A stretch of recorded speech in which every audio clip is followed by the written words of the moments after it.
मेरे प्रिय आदमी, प्रेम क्या है? जीना और जानना तो आसान, लेकिन कहना बहुत कठिन है। जैसे कोई मछली से पूछे कि सागर क्या है, तो मछली कह सकती है यह है सागर, ये रहा, चारों तरफ वही है। लेकिन कोई पूछे कि कहो क्या है, बताओ मत, तो बहुत कठिन हो जाएगा मछली। आदमी के जीवन में भी जो श्रेष्ठ है, सुंदर है और सत्य है, उसे जिया जा सकता है, जाना जा सकता है, हुआ जा सकता है, लेकिन कहना बहुत मुश्किल। और दुर्घटना और दुर्भाग्य यह है कि जिसमें जिया जाना चाहिए, जिसमें हुआ जाना चाहिए, उसके संबंध में मनुष्य जाति 5-6 हजार वर्ष से केवल बातें कर रही। प्रेम की बात चल रही, प्रेम के गीत गाए जा रहे हैं, प्रेम के भजन गाए जा रहे हैं, और प्रेम का मनुष्य के जीवन में कोई स्थान नहीं। अगर आदमी के भीतर खोजने जाएं तो प्रेम से ज्यादा असत्य शब्द दूसरा नहीं मिलेगा। और जिन लोगों ने प्रेम को असत्य सिद्ध कर दिया है, और जिन्होंने प्रेम की समस्त धाराओं को अवरुद्ध कर दिया है, और बड़ा दुर्भाग्य यह है कि लोग समझते हैं वे ही प्रेम के जन्मदाता भी। धर्म प्रेम की बातें करता है, लेकिन आज तक जिस प्रकार का धर्म मनुष्य जाति के ऊपर दुर्भाग्य की भांति छाया हुआ है, उस धर्म ने ही मनुष्य के जीवन से प्रेम के सारे द्वार बंद कर दिए। और न इस संबंध में पूरब और पश्चिम में कोई फर्क है, न हिंदुस्तान में और न अमेरिका में कोई फर्क। मनुष्य के जीवन में प्रेम की धारा प्रकट ही नहीं हो पाई,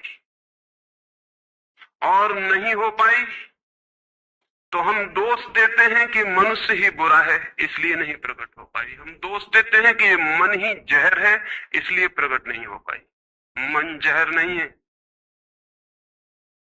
और जो लोग मन को जहर कहते रहे, उन्होंने ही प्रेम को जहरीला कर दिया, प्रेम को प्रकट नहीं होने दिया। मन जहर हो कैसे सकता है? इस जगत में कुछ भी जहर नहीं है। परमात्मा के सारे उपक्रम में कुछ भी विष नहीं है, सब अमृत है। लेकिन आदमी ने सारे अमृत को जहर कर लिया है, और इस जहर करने में शिक्षक, साधु संत और तथाकथित धार्मिक लोगों का सबसे ज्यादा हाथ है। इस बात को थोड़ा समझ लेना जरूरी है, क्योंकि अगर ये बात दिखाई न पड़े तो मनुष्य के जीवन में कभी भी प्रेम भविष्य में भी नहीं हो सकेगा। क्योंकि जिन कारणों से प्रेम नहीं पैदा हो सका है, उन्हीं कारणों को हम प्रेम प्रकट करने के आधार और कारण बना रहे हैं। हालतें ऐसी हैं कि गलत सिद्धांतों को अगर हजारों वर्ष तक दोहराया जाए, तो फिर हम ये भूल ही जाते हैं कि सिद्धांत गलत हैं, और दिखाई पड़ने लगता है कि आदमी गलत है, क्योंकि उन सिद्धांतों को पूरा नहीं कर पा रहा है। मैंने सुना है एक सम्राट के महल के नीचे से एक पंखा बेचने वाला गुजरता था और जोर से चिल्ला रहा था कि अनूठे और अद्भुत पंखे मैंने निर्मित किए। ऐसे पंखे कभी भी नहीं बनाए गए, ये पंखे कभी देखे भी नहीं गए हैं। सम्राट ने खिड़की से झांक के देखा कि कौन है जो अनूठे पंखे ले आए। सम्राट के पास सब तरह के पंखे थे, दुनिया के कोने कोने में जो मिल सकते थे। और नीचे देखा, गलियारे में खड़ा हुआ एक आदमी, साधारण 2-2 पैसे के पंखे होंगे, और चिल्ला रहा है कि अनूठे, अद्वितीय। उस आदमी को ऊपर बुलाया और पूछा कि इन पंखों में क्या खूबी है, दाम क्या है इन पंखों के। उस पंखे वाले ने कहा कि महाराज, दाम ज्यादा नहीं है, पंखे को देखते हुए दाम बहुत कम है, सिर्फ 100 रुपए का पंखा। सम्राट ने कहा 100 रुपए? ये 2 पैसे का पंखा जो बाजार में जगह जगह मिलता है, 100 रुपए दाम, क्या है इसकी खूबी? उस आदमी ने कहा खूबी, ये पंखा 100 वर्ष चलता है, 100 वर्ष के लिए गारंटी, 100 वर्ष से कम में खराब नहीं होता है। सम्राट ने कहा इसको देख के तो ऐसा लगता है कि सप्ताह भी चल जाए, पूरा तो मुश्किल। धोखा देने की कोशिश कर रहे हो, सरासर बेईमानी, और वो भी सम्राट के सामने। उस आदमी ने कहा आप मुझे भली भांति जानते हैं, इसी गलिहारे में रोज पंखे बेचता हूं, 100 रुपए दाम है इसके, और अगर 100 वर्ष न चले तो जिम्मेदार मैं हूं, रोज तो नीचे मौजूद होता हूं, और फिर आप सम्राट हैं, आपको धोखा देके जाऊंगा कहां। वो पंखा खरीद लिया गया। सम्राट को विश्वास तो न था, लेकिन आश्चर्य भी था कि यह आदमी सरासर झूठ बोल रहा है, किस बल पर बोल रहा है। पंखा 100 रुपए में खरीद लिया गया और उससे कहा कि 7वें दिन तुम उपस्थित हो जाना। 2-4 दिन में ही पंखे की डंडी बाहर निकल गई, 7वें दिन तो वो बिल्कुल मुर्दा हो गया। लेकिन सम्राट ने सोचा कि शायद पंखे वाला आएगा नहीं, लेकिन ठीक समय पर 7वें दिन वो पंखे वाला हाजिर हो गया। उसने कहा कहो महाराज। उन्होंने कहा कहना नहीं है, ये पंखा पड़ा हुआ है टूटा हुआ, ये 7 दिन में ये गति हो गई, तुम कहते 100 वर्ष चलेगा, पागल हो या धोखेबाज क्या हो। उस आदमी ने कहा कि मालूम होता है आपको पंखा जलना नहीं आता है, पंखा तो 100 वर्ष चलता ही, पंखा तो गारंटीड है, आप पंखा जलते कैसे थे। सम्राट ने कहा और भी सुनो, अब मुझे ये भी सीखना पड़ेगा कि पंखा कैसे किया जाता है। उस आदमी ने कहा कृपा करके बताइए कि इस पंखे की गति 7 दिन में ऐसी कैसे बना दी आपने, किस भांति पंखा किया। सम्राट ने पंखा उठा के करके दिखाया कि इस भांति मैंने पंखा किया है। उस आदमी ने कहा समझ गया, भूल, इस तरह पंखा नहीं किया जाता। सम्राट ने कहा और क्या रास्ता है पंखा जलने का। उस आदमी ने कहा पंखा पकड़िए सामने और सिर को हिलाइए, पंखा 100 वर्ष चलेगा, आप समाप्त हो जाएंगे लेकिन पंखा बचेगा। पंखा गलत नहीं है, आपके जलने का ढंग गलत है। यह आदमी पैदा हुआ है 5-6 हजार या 10,000 वर्ष की संस्कृति का, यह आदमी फल है, लेकिन संस्कृति गलत नहीं है, यह आदमी गलत। आदमी मरता जा रहा है रोज, और संस्कृति की दुहाई चलती चली जाती है कि महान संस्कृति, महान धर्म, महान सब कुछ, और उसका ये फल है, आदमी उसी संस्कृति से गुजरा है और ये परिणाम है उसका। लेकिन नहीं, आदमी गलत है, और आदमी को बदलना चाहिए अपने को। और कोई कहने की हिम्मत नहीं उठाता कि कहीं ऐसा तो नहीं है कि 10,000 वर्षों में जो संस्कृति और धर्म आदमी को प्रेम से नहीं भर पाए, वो संस्कृति और धर्म गलत हो। और अगर 10,000 वर्षों में आदमी प्रेम से नहीं भर पाया, तो आगे कोई संभावना है इसी धर्म और इसी संस्कृति के आधार पर कि आदमी कभी प्रेम से भर जाए। 10,000 वर्षों में जो नहीं हो पाया, वो आगे भी 10,000 वर्षों में होने वाला नहीं है, क्योंकि आदमी यही है, कल भी यही होगा। आदमी हमेशा से यही है और हमेशा यही होगा।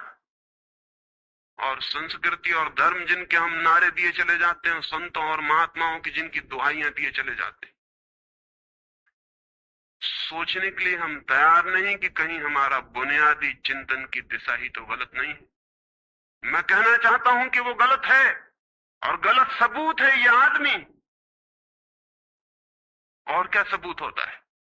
एक बीज को हम बोएं और फल जहरीले और कड़वे हों, तो क्या सब सिद्ध होता है? सिद्ध होता है कि वो बीज जहरीला और कड़वा रहा होगा। हालांकि बीज में पता लगाना मुश्किल है कि उससे जो फल पैदा होंगे वो कड़वे पैदा होंगे। बीज में कुछ खोजबीन नहीं की जा सकती।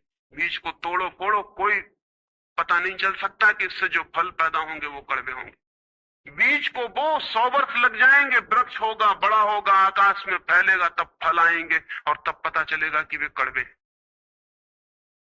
10,000 वर्ष में संस्कृति और धर्म के जो बीज बोए गए हैं, ये आदमी उसका फल है, और ये कड़वा है और घृणा से भरा हुआ है। लेकिन उसी की दुहाई दिए चले जाते हैं हम, और सोचते हैं उससे प्रेम हो जाए। मैं आपसे कहना चाहता हूं उससे प्रेम नहीं हो सकता है, क्योंकि प्रेम के पैदा होने की जो बुनियादी संभावना है, धर्मों ने उसकी ही हत्या कर दी है और उसमें ही जहर घोल दिया है। मनुष्य से भी ज्यादा प्रेम पशुओं और पक्षियों में और पौधों में दिखाई पड़ता है, जिनके पास न कोई संस्कृति है न कोई धर्म है। संस्कृत और सुसंस्कृत और सभ्य मनुष्यों की बजाय असभ्य और जंगल के आदमी में ज्यादा प्रेम दिखाई पड़ता है, जिसके पास न कोई विकसित धर्म है, न कोई सभ्यता है, न कोई संस्कृति है। जितना आदमी सभ्य, सुसंस्कृत और तथाकथित धर्मों के प्रभाव में मंदिरों और चर्चों में प्रार्थना करने लगता, उतना ही प्रेम से शून्य क्यों होता चला जाता? जरूर कुछ कारण है, और दो कारणों पर मैं विचार करना चाहता हूं। अगर वे ख्याल में आ जाएं तो प्रेम के अवरुद्ध स्रोत टूट सकते हैं और प्रेम की गंगा बह सकती है। वो हर आदमी के भीतर है, उसे कहीं से लाना नहीं है। प्रेम कोई ऐसी बात नहीं है कि कहीं खोजने जाना है उसे, वो है।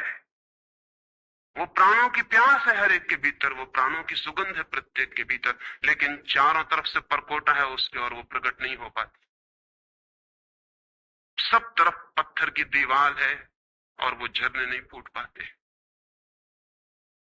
तो प्रेम की खोज और प्रेम की साधना कोई पॉजिटिव, कोई विधायक खोज और साधना नहीं है कि हम जाएं और कहीं प्रेम सीख लें।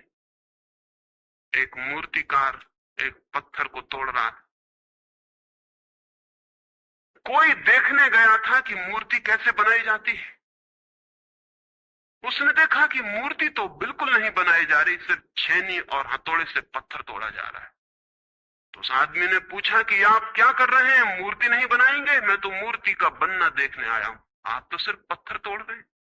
उस मूर्तिकार ने कहा कि मूर्ति तो पत्थर के भीतर छिपी है, उसे बनाने की जरूरत नहीं है, सिर्फ उसके ऊपर जो व्यर्थ पत्थर जुड़ा है उसे अलग कर देने की जरूरत है और मूर्ति प्रकट हो जाए। मूर्ति बनाई नहीं जाती, मूर्ति सिर्फ आविष्कृत होती है, डिस्कवर होती है, अनावृत होती है, उगाड़ी जाती है। मनुष्य के भीतर प्रेम छिपा है, सिर्फ उगाड़ने की बात है, उसे पैदा करने का सवाल नहीं, अनावृत करने की बात। कुछ है जो हमने ऊपर से ओढ़ा हुआ है, जो उसे प्रकट नहीं होने देता। एक चिकित्सक से जाके आप पूछें कि स्वास्थ्य क्या है, और दुनिया का कोई चिकित्सक नहीं बता सकता कि स्वास्थ्य क्या है। बड़े आश्चर्य की बात है, स्वास्थ्य पर ही तो सारा चिकित्सा शास्त्र खड़ा है, सारी मेडिकल साइंस खड़ी है, और कोई नहीं बता सकता कि स्वास्थ्य क्या है। लेकिन चिकित्सक से पूछें कि स्वास्थ्य क्या है, तो वो कहेगा बीमारियों के बाबत हम बता सकते हैं कि बीमारियां क्या हैं, उनके लक्षण हमें पता है, एक एक बीमारी का अलग अलग परिभाषा हमें पता है। स्वास्थ्य का हमें कोई भी पता नहीं है। इतना हम कह सकते हैं कि जब कोई बीमारी नहीं होती तो जो होता है वो स्वास्थ्य तो मनुष्य के भीतर छिपा है, इसलिए मनुष्य की परिभाषा के बाहर है। बीमारी बाहर से आती है, इसलिए बाहर से परिभाषा की जा सकती है। स्वास्थ्य भीतर से आता है, उसकी कोई परिभाषा नहीं की जाती। इतना ही हम कह सकते हैं कि बीमारियों का अभाव स्वास्थ्य है।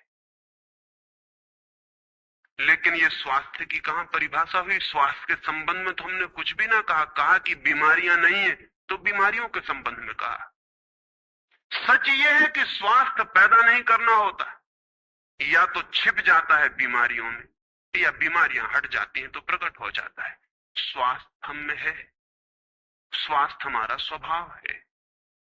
प्रेम हम में है, प्रेम हमारा स्वभाव है। इसलिए ये बात गलत है कि मनुष्य को समझाया जाए कि तुम प्रेम पैदा करो। सोचना यह है कि प्रेम पैदा क्यों नहीं हो पा रहा है, बाधा क्या है, अड़चन क्या है, कहां रुकावट डाल दी गई। अगर कोई भी रुकावट ना हो तो प्रेम प्रकट होगा ही। उसे सिखाने की और समझाने की कोई भी जरूरत नहीं है। अगर मनुष्य के ऊपर गलत संस्कृति और गलत संस्कार की धाराएं और बाधाएं न हो तो हर आदमी प्रेम को उपलब्ध होगा ही, ये अनिवार्यता है। प्रेम से कोई बच ही नहीं सकता, प्रेम स्वभाव है। गंगा बहती है हिमालय से, बहेगी गंगा, उसके प्राण है, उसके पास जल है, वो